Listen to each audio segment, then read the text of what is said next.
हाय दोस्तों, this is me पूजा।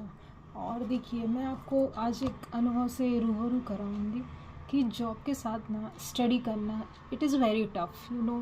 इतना tough हो जाता है यार कि टाइम मैनेज नहीं हो पाता। टाइम मैनेज हो जाता तो ये स्ट्रेस लेवल है ये मैनेज नहीं होता है। तो आपको दोनों के बीच में बैलेंस बना के रखना पड़ेगा, तभी आप एक जॉब में रहते हो दूसरी अपनी ड्रीम जॉब पा सकते हैं। तो सबसे पहले तो मैं यही कहूँगी कि पहले अपने आप को मैनेज करिए, ठीक है, ऑर्गेनाइज़ करिए। अगर आप स्टडी करते हैं तो आप अर्ली मॉर्निंग में, जब आपका माइंड एकदम शार्प होता है, तब आप उसे करिए। फिर जब आप ड्यूटी के बाद आते हैं ना, ऑफिस के बाद, तो आपका जो माइंड है ना पूरा मतलब पूरा डिस्टर्ब हो चुका रहता है। एनर्जी लेवल भी बहुत आपकी लो हो जाती है। तो इसलिए मैं कहूँगी कि आप नाइट के टाइम पे कम रखिए। कई लोगों को शौक़ होता है कि यार रात को पढ़ना है ना, वो होल नाइट पढ़ सकते हैं और सुबह सो सकते हैं। तो वो अपनी अपनी हैबिट्स हैं। आपको आपके लिए क्या सूटेबल लगता है, that is you, and you decide what works for you.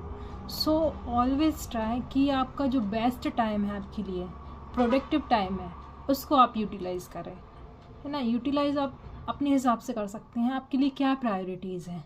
तो ऐसी कुछ डायरी रखें जिसमें आप टॉप 3 गोल्स लिखें और उस अकॉर्डिंग आप वर्क करें, है ना। पर मंथ आपको क्या अचीव करना है, in every 3 months what ever you want you do, and practice makes everybody perfect, है ना। इसका कोई सोल्यूशन नहीं है, आपको प्रैक्टिस करनी रहेगी। चाहे आपको स्किल्स सीखनी है ना, या फिर आपको किसी भी फील्ड में मास्टर बनना है, तो आपको प्रैक्टिस करनी पड़ेगी। सबसे पहले आपको गधों जैसी मेहनत तो नहीं बोलूँगी, बट मैं स्मार्ट वर्क करना पड़ेगा और कंसिस्टेंसी के साथ करना पड़ेगा। दैट्स तभी आप अपना जो भी चाहते हैं आउटपुट वो आप पा सकते हैं। तो सबसे पहले तो मैं आपसे यही बोलूँगी कि यार आप एक पहले ऑर्गेनाइज़ करिए अपने माइंड को और अपने टाइम को, है ना। सबसे इम्पोर्टेंट चीज़ है माइंड एंड टाइम। तो अगर आप ये कर लेते हैं तो आपका आधा से जो स्ट्रेस लेवल है ऑटोमेटिक चला जाएगा।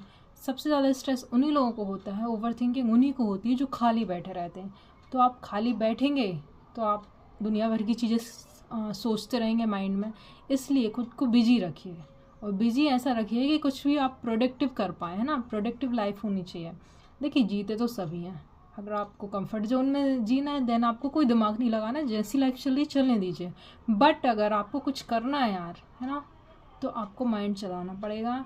माइंड के साथ आपको अपना टाइम टेबल, कंसिस्टेंसी, प्रैक्टिस सभी चीज़ें मेंटेन करनी पड़ेंगी। So all the best guys, thank you. And कुछ भी चाहिए, कुछ भी समझ में आता देन प्लीज़ कमेंट मी।